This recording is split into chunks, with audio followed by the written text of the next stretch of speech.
মানে ডাকসু নির্বাচন যে হলো এতে আমি খুব খুশি। ডাকসু নির্বাচন নিয়ে তো অনেক কথাবার্তা হয়েছে, আর এবার ডাকসু নির্বাচনটা এমন সময় হচ্ছে যার আগেই ইতিমধ্যে পরপর 3টা জাতীয় সংসদ নির্বাচন হাইজ্যাক হয়ে গেছে, লুট হয়ে গেছে। মানুষের এখন এমন অবস্থা যে তারা নির্বাচনে বিশ্বাস করে না, মনে করে যে গণতন্ত্র হবে টবে না। এই 1 বছরে অন্তর্বর্তী সরকারের আমলেও মানুষের মধ্যে থেকে সন্দেহ, অবিশ্বাস যায়নি। প্রশ্ন করে, ভাই ভোট কি হবে?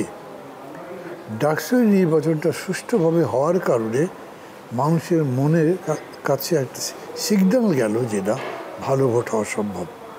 এতে আমি খুব খুশি। আমি তাদের সাফল্য কামনা করি। এই জন্যই আমি মনে করি যে আগামী দিনে ডাকসুর অনেক কিছু করার আছে। যে রক্তের নদী সাঁতরে আমরা এই জায়গায় এলাম, এখান থেকে পেছনে না তাকাতে চলবে না। এখন পর্যন্ত স্মৃতিগুলো খুবই দগদগে, যেভাবে মানুষ মারা গেছে, যে আকাঙ্ক্ষায় জীবন দিয়েছে, এগুলো ভুলে যাওয়ার বিষয় না। একটা ফ্রেশ ইলেকশন দেওয়ার জন্য, যাতে সেটা সবার কাছে গ্রহণযোগ্য হয়, সেরকম নির্বাচন তৈরির জন্যে সংস্কারের কথা বলা হয়েছে।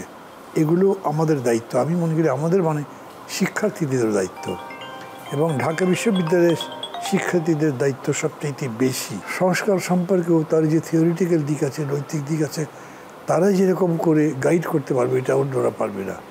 সেখানে ডাকসু তাদের প্রতিনিধি হিসেবে যাতে ভূমিকাটা যথাযথভাবে পালন করে, সেটা চাই। একদম প্রথম কী কাজ হবে এরকম বলতে পারবো না, কারণ যে বিপুল পরিমাণে ভোট তারা পেয়েছে তাতে বোঝা যায় যে তাদের প্রতি শিক্ষার্থীদের যথেষ্ট আস্থা আছে। মানে দুর্বৃত্তায়িত রাজনীতির খপ্পর থেকে বেরিয়ে আসবার জন্য নতুন কোনো পথের অন্বেষণের মতো। সেই নতুন পথ একটাই হবে এরকম না, নতুন পথের দিশা দেওয়ার জন্যে তারা যাতে জ্ঞানের চর্চাটা আরও বহুধা বিকশিত করে, এই কাজটা করা উচিত হবে।